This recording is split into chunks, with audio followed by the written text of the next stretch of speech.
ladies and gentlemen, the President of the United States and the First Lady, Dr. Jill Biden.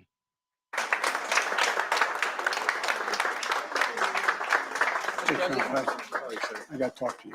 I'd love to you. How you doing? We'll be in Wisconsin on Tuesday. I know, Very I know. excited. Good to see you.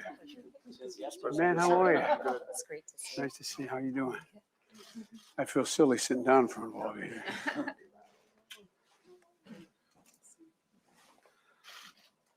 I'm Joe Biden. I'm Jill's husband. Before I sign, let me start with a few words about what's going on now in Florida. And, the people who are here, who are part of what happened that night at the Pulse Nightclub, and the scores that I just spoke to a moment ago, they're online looking at this. They understand that what it's like to have to wait and wonder what happened. The families, I remember going down there to the Pulse Nightclub afterwards and wondering, is it my son, my daughter, my husband, someone I love? Is that who got lost? Because they didn't know for certain initially. And as Congressman Cicilline knows, there's nothing worse than having to wait and wonder what happened. And I know, Val, when you were a police chief, you had to go through waiting a lot as well. And so I just want to say I've spoken to Governor DeSantis, and we provided all the help that they need. We sent the best people from FEMA down there. We're going to stay with them with the disaster declaration we made, provide for everything from housing to, God forbid, whether there's a need for a moratoria for the bodies to be placed, everything in between. And but I just want to say, and I'm sure I speak for all the members of the Congress here today and all the survivors here, that it's a tough time. There's so many people waiting. Are they alive? Will it happen? And so our heart goes out to them. And the people of Florida, I've spoken to Debbie Wasserman Schultz. I've spoken to most of the folks down there and authority. And I promise you, the administration, the Congress are doing everything possible to be of assistance now and after this occurs, after they decide exactly what the state of play is. But I'm glad to welcome everyone here to the adjunct to the White House here and in person and virtually. Survivors and family members, victims, and the path-breaking leaders like Senator Baldwin. Just over 5 years ago, the Pulse Nightclub, a place of acceptance and joy, became a place of unspeakable pain and loss.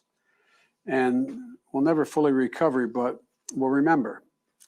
And what we're going to do is what the members of Congress here did, and enshrine in law, as a consequence of that law, enshrine in perpetuity, literally a monument to the loss that occurred there and an absolute determination that we're going to deal with this every single solitary day and make sure that we're not in a position to see this happen again. Behind me, you see on either board there the 49 lives lost, family members, parents, friends, veterans, students, young, Black, Asian, Latino, all fellow Americans. And in their memory, and for the countless others forever scarred, is why I signed this today. And let me say how much I appreciate, and I mean this sincerely, the commitment of the members of the House and Senate to make sure that we don't forget, that this isn't forgotten.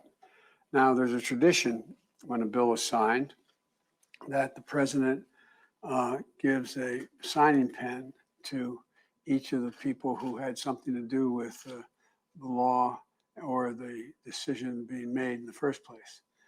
I promise you, I have all the pens, but in the other room, I couldn't figure out how to sign them all. But don't leave without the pen, okay? All right? All right. Thank you, Mr. President.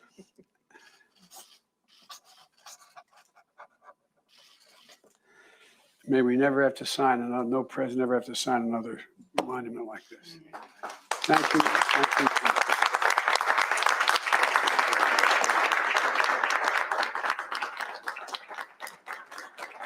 And one last thing.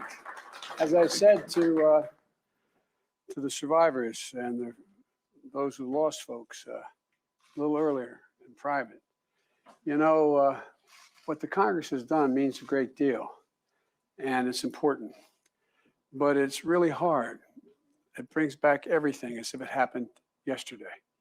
And every time there's a memorial service for our son, Bo, you know, you're flattered, you feel good about it, you think it's wonderful, the recognition, but it's tough.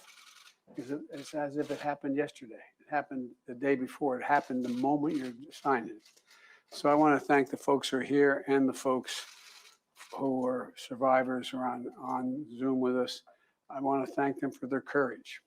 I really mean it, for their courage, but I promise you, none of the members of Congress that are here, nor I, nor Jill, are going to let up until we deal with equity across the board. Thank you so very much. Thank you. Thank you. You got to come back and get your pens. All right, or I'll end up with 17 pens that I don't know what to do with.